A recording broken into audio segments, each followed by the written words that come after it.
Audio application. This is the bare bones. I have not done anything to this. So we're going to build a matrix within our audio application. But first, I want to kind of show you what we have default. Okay, so we have normal routing. That is by default. When you take the engine out of the box, it's going to be set to normal routing. And to define that further, what is normal routing and what is it doing? So floor in are all of the gooseneck microphones. Our gooseneck microphone, right, within the Plexus system.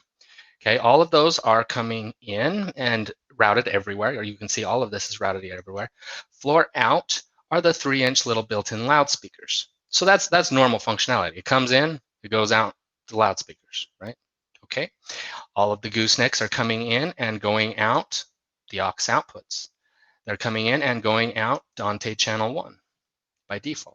All of the aux inputs are also coming out the floor, then also being routed out aux out, which could be problematic, and I'll show you in the next tab, you know, where the difference, what we might want to do there, as well as then Dante in is going out, aux in going Dante out. Everything is just, all cross points are enabled, okay?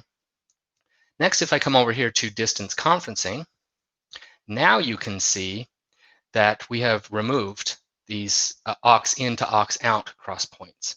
So what distance conferencing is for somebody on the far end. So you're connecting to a telephone or a Zoom call or something external where somebody's going to be speaking. So they would be speaking, their voice and audio would be coming in, aux in.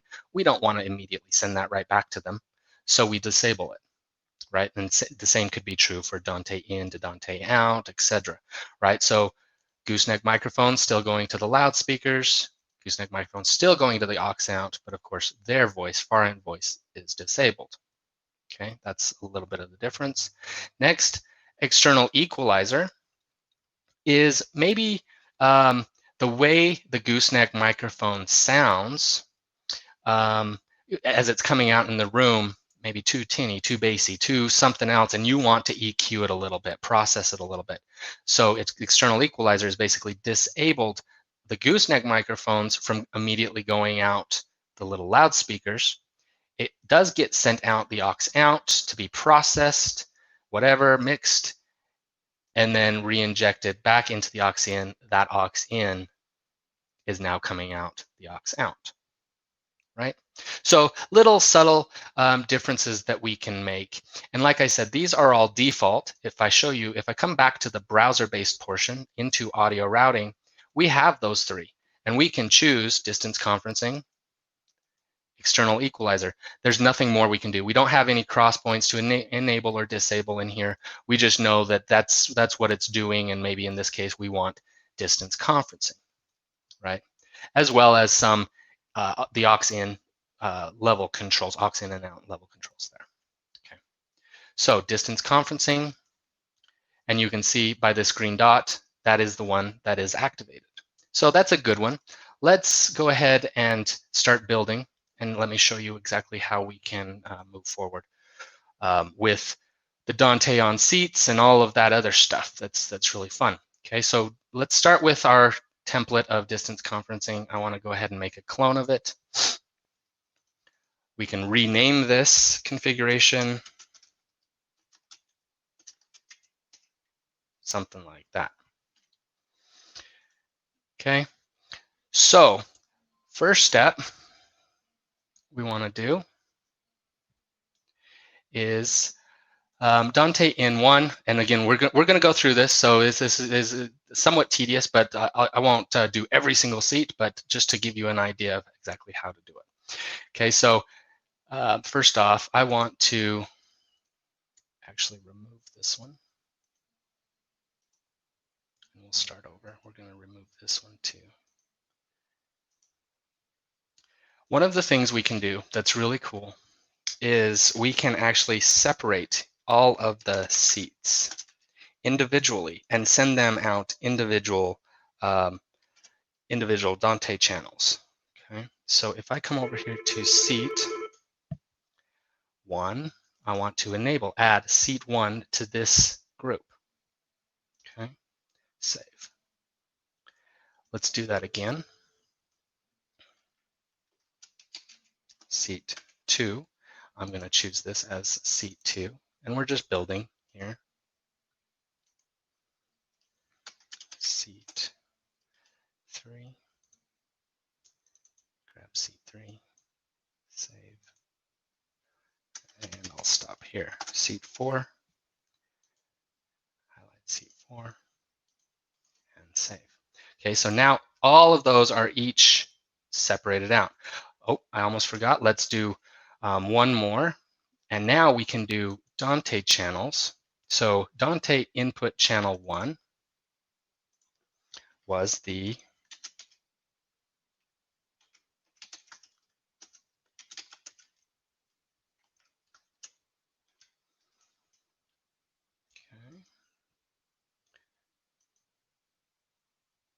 Dante channel number 2 was the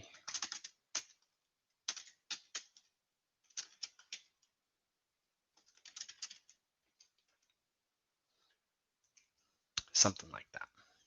Okay. Now, on the way out, so if we want to say seat 1 needs to go out Dante channel 1 on the output side, Dante channel 1, Dante channel 2, 3, 4. We'll just now build this a little differently. Dante output channel 1, and we'll just easily call this Dante out 1.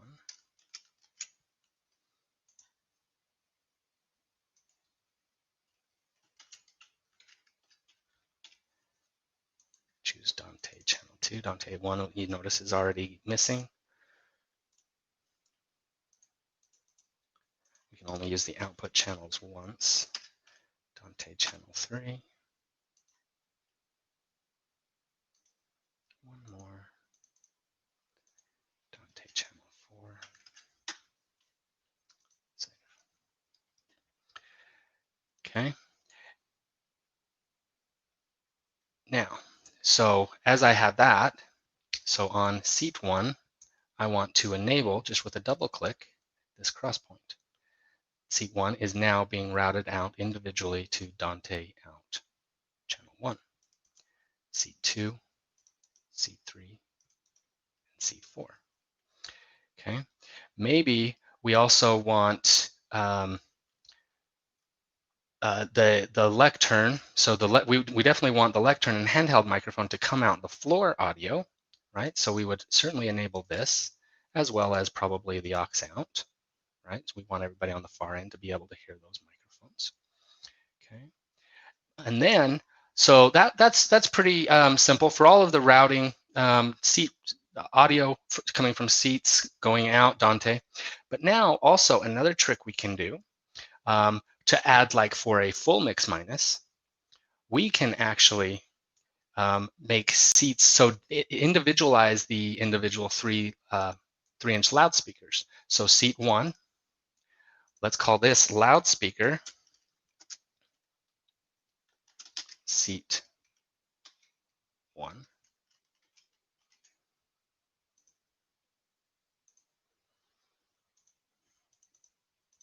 Loudspeaker seat 2.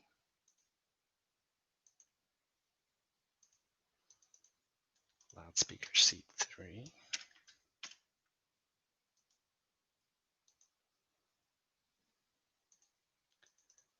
Loudspeaker seat 4. Okay, so what we would do here to create a full mix minus is, of course, we don't want the audio from seat 1 going back to seat 1, right? So we would enable seat 2 we want to hear, seat 3 we want to hear, seat 4 we want to hear, handheld and lectern. And then on seat 2, the loudspeaker, we want to exclude the audio from seat 2 from its loudspeaker. So if we come over to seat 1, skip 2, come to 3, 4, lectern, handheld, do the same thing, skip seat input 3, we can actually build a full mix minus of all of these inputs and outputs. and take it to, to the complete next level for complete audio manipulation. Now, a lot of times taking it this far isn't necessary, but the nice thing is it's here, depending on what your room requires, and if your DSP can handle it, all of that. This actually does come in quite handy to use from time to time. Okay, so that's kind of it for that audio routing. And so to take it a little bit further, just so this will pull away from our exact system, but just to give some demonstrations. If I were to come over here, I can, these are called groups, right? So I could say, I want seat 1, 2, 3, 4, 5, 6, and maybe let's stop at 7. Maybe the rest are wireless or something and separated. We can actually make this a full group seat 1 through 7. Save. And we want that to be sent out its own individual channel for one reason or another. So let's call this Dante out.